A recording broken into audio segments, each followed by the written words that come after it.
Kamu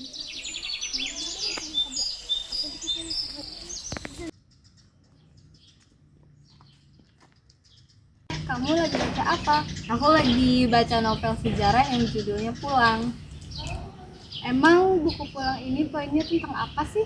Kalau dari bab prolog, bab ini dimulai dengan peristiwa G30 SPKI yang terjadi di Indonesia pada tahun 1965, yang tertuju pada penumpasan dan pembersihan secara besar-besaran terhadap orang-orang yang dianggap berafiliasi dengan Partai Komunis Indonesia.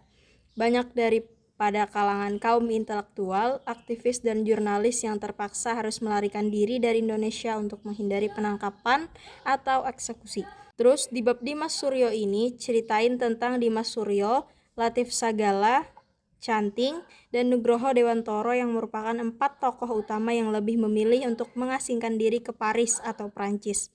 Mereka berprofesi sebagai seorang jurnalis yang pernah bekerja di lembaga warta harian Mimbar Rakyat dan cukup aktif dalam dunia aktivis yang banyak mengkritik dan menentang pemerintahan Presiden Soekarno. Di Paris, mereka menjadi eksil politik dan hidup di bawah bayang-bayang rasa kebingungan, bersalah, ketakutan, dan kerinduan dengan tanah air. Terus kehidupan mereka di Paris tidaklah mudah. Mereka berjuang untuk membangun sebuah kehidupan baru sembari tetap menjaga semangat kebangsaan dan cinta Indonesia. Kehidupan di pengasingan memperdalam rasa rindu mereka, baik dari tanah air maupun dari lingkungan baru di Paris. Untuk tetap menjaga semangat nasionalisme dan menghidupi keperluan mereka, di Paris, Dimas dan kawan-kawannya mendirikan restoran yang dinamakan Tanah Air. Lambat laun, restoran ini menjadi tempat berkumpulnya para eksil Indonesia yang melarikan diri ke Paris dan menjadi simbol identitas kebudayaan Indonesia yang mereka bawa dari tanah air. Di bab ini juga diceritakan bagaimana Dimas menjalin hubungan asmara dengan Vivienne, seorang perempuan berkebangsaan Prancis. Hubungan ini menggambarkan dilema batin yang teramat dalam bagi Dimas. Di satu sisi ia mencintai Vivienne, namun di sisi yang lain ia masih merasa terikat dengan masa lalunya di Indonesia dan tidak dapat sepenuhnya bisa melepaskan diri dari rasa bersalah dan kewajiban terhadap negara asalnya Indonesia. Bab ini menonjolkan perasaan dilema yang cukup intens antara menjalani kehidupan baru di luar negeri dan tetap setia pada tanggung jawab terhadap tanah air Indonesia. Ada rasa pengkhianatan yang dirasakan oleh para eksil terhadap diri mereka sendiri, seolah-olah mereka meninggalkan perjalanan mereka di tanah air. Kalau di bab selanjutnya tentang apa? Kebetulan aku baru baca satu bab sih, karena bukunya punya si Kamel. Kamel, sini deh. Kenapa? Ceritain poin di bab 2 dong dari buku Pulang.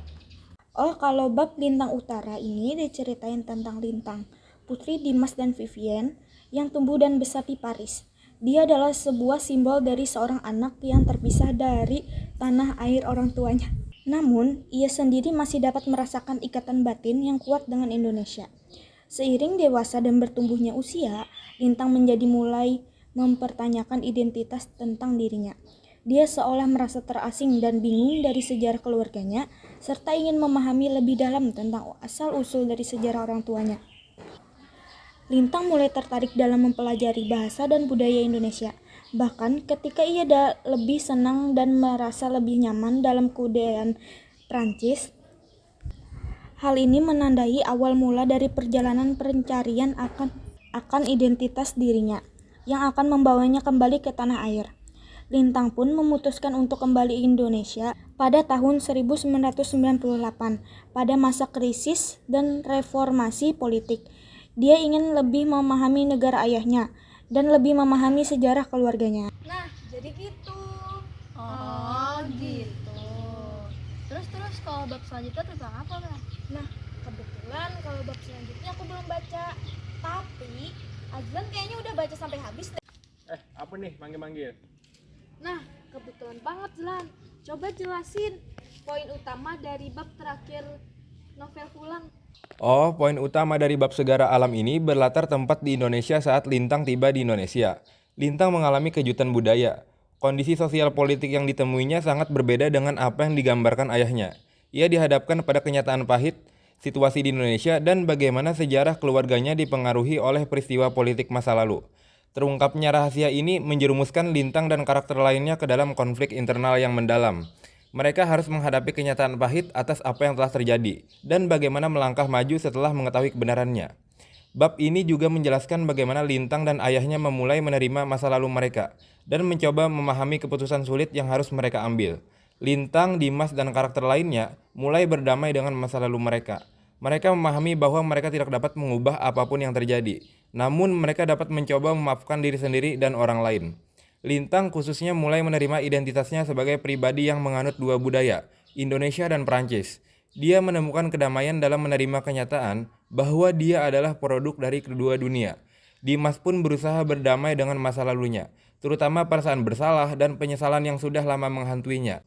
Di bagian epilog, memberikan gambaran tentang bagaimana para karakter mencoba melanjutkan hidup mereka dengan kesadaran baru. Mereka berusaha untuk menghadapi masa depan dengan lebih tenang, setelah menerima dan memahami masa lalu mereka. Lintang merasa lebih terhubung dengan tanah airnya setelah perjalanan. Meskipun dia tahu bahwa dia akan selalu menjadi bagian dari dua dunia, Dimas pun berusaha berdamai dengan masa lalunya. Sita, itu bawa buku apa? Ini novel sejarah juga. Aku melihat dong.